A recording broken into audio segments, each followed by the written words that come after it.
Welcome to Willie's View. Today we're back at Crossout and we're going to be looking at some tips and tricks. Coming up in this video is going to be a short building guide, a short market tip, and as well as just some in general information about the game. Number one thing that I see a lot of new players do when they first get into the matches, they charge out in the match and they lead the pack. That is a great way to die. You want to stay with your friends, preferably want to stay behind them, and you want to shoot from cover. You do not want to be one guy in the front with 4 enemies coming up and teaming up on you. It never works out very well. In this match, we're going to be properly utilizing our teammates. So we're going to come up and we're going to get behind a group of them and we're going to travel in a large group, making it much easier to pick off the enemies.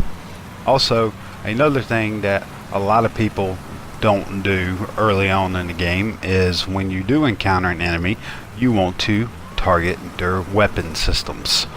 Take their weapons out first, because if they can't shoot you, they can do very minimum amount of damage. So this guy here snuck up behind me, and the first thing I'm going to do is take his guns off and take them out very quickly. Also, with the assistance of the teammates there, it goes much faster than it would if I'd have been out by myself. Let's discuss factions. When you first start out in the game, you're in the engineers. Once you get to level 10, you can then pick another faction. I started with the scavengers. What I like to do is I got it up to level 5, which gives me access to 2 different sets of blueprints for building, and then I went to another faction. I went to the nomads, and now I'm going to level it up to level 5, and then I will go to the next one, which is the lunatics, and I'll just keep doing this until they're all level 5. And then by then I'll probably go back to the scavengers and level it up to level 9, so I then get access to the orange manufacturing, and then I will go and do that with the other ones. Also, take full advantage of your workbenches. Be building parts, run raids, get your copper, buy copper if you need to, if it's cheap enough on the market, and build those blue and purple parts so you can sell them and get more money or use them. Now let's take a look at the market. Now, the market is very robust. It's 100% player driven. There's no computer or NPC orders. It is all orders, buy and sell orders that have been placed by the players. With that being said, the market swings up and down.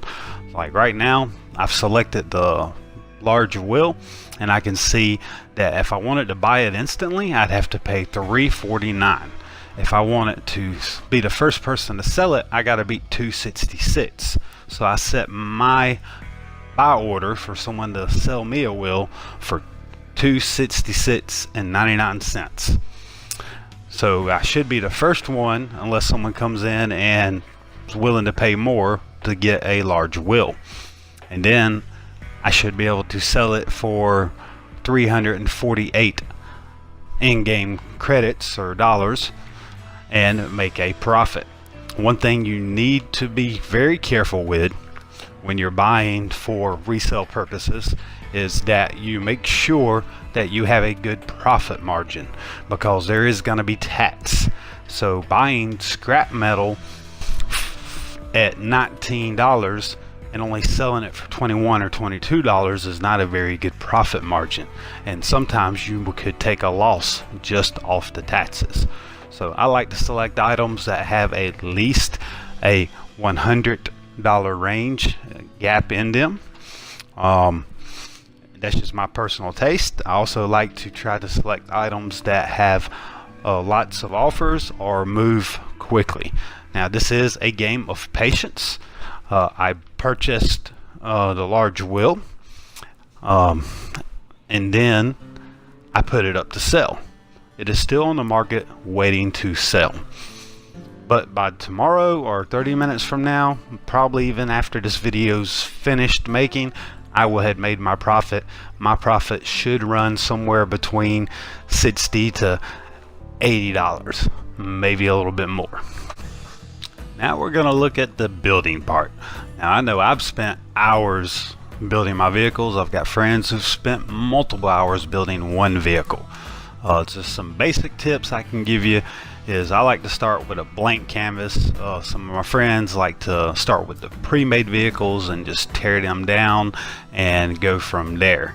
I also like to construct it keeping my power score in mind. I learned this the hard way. The higher the power score you have, the harder your enemies are going to be. And I have very few blue weapons, very few blue items, period. So when I get in those higher matches, once my power score jumps up in the 3000s or higher, I'm just getting blasted and destroyed. I don't have a chance. So what I like to do is start off with my frame, then I attach my wheels. Also, a neat trick that I learned is once you attach an item, I can just hit the left trigger and duplicate that without having to go back into my menu. And I can do that over and over for each wheel. After I've got my wheels, I like to select my cabin, go ahead and put that on there. Then I like to go ahead and put the guns that are going to go onto my cabin. From there I have an idea of where my power score is sitting. And next I want to concentrate. I want to make sure I put my fuel barrel in, as long as this is going to be for PvP matches and not raids. I want to make sure I put that barrel in, any experience decoration items inside my cab, and then I want to work on making a little compartment for it and work on armor. The rest of my power score is going to be devoted to my structure, because the more structure I have, the more hits I can take in the game. Here's the finished vehicle. I've got 4 white machine guns attached to this. I've got 3 on my cab, and then I've got 1 attached to the truck walls over there on top towards the back.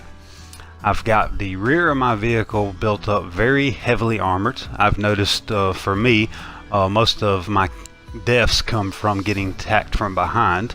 Typically when I face a player head on, I'll aim for the machine guns and usually do very well taking their guns out.